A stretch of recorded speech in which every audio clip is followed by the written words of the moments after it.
va parler de techniques utilisées par les ingénieurs du son professionnels pour avoir une voix clean, consistante, avec une dynamique contrôlée de A à Z. Hem, donc pour la première compression, heu, déjà pourquoi est-ce que c'est intelligent de split le la compression avec 2 types de compresseurs différents? C'est parce que en fait, tous les compresseurs n'ont pas le même caractère, d'accord? Et n'ont pas la même réaction, notamment au transitoire. C'est à ça que va servir la première compression.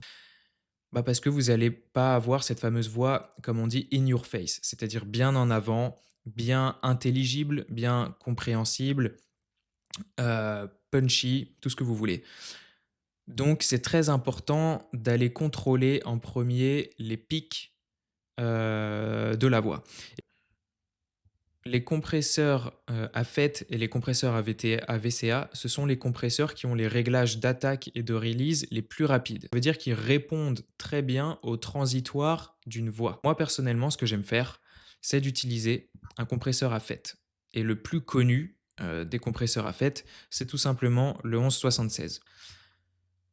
Maintenant que ce premier réglage est fait et qu'on a des pics qui sont contrôlés, on va pouvoir aller gérer le lissage de la dynamique.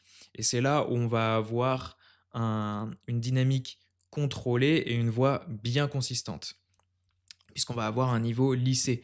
Moi, ce que j'adore utiliser, c'est un compresseur optique. Le compresseur optique sûrement le plus utilisé, c'est le LA2. Vous voyez, si je désactive les plugins, voilà comment c'était avant. Ça flotte un petit peu et là je vais activer.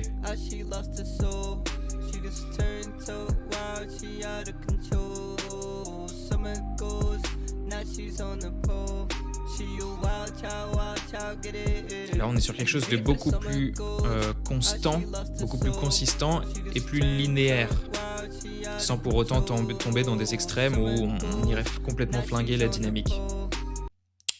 Et on a une voix, on a cette sensation que la voix est vraiment bien devant, c'est intelligible, c'est consistant et c'est ce qu'on cherche.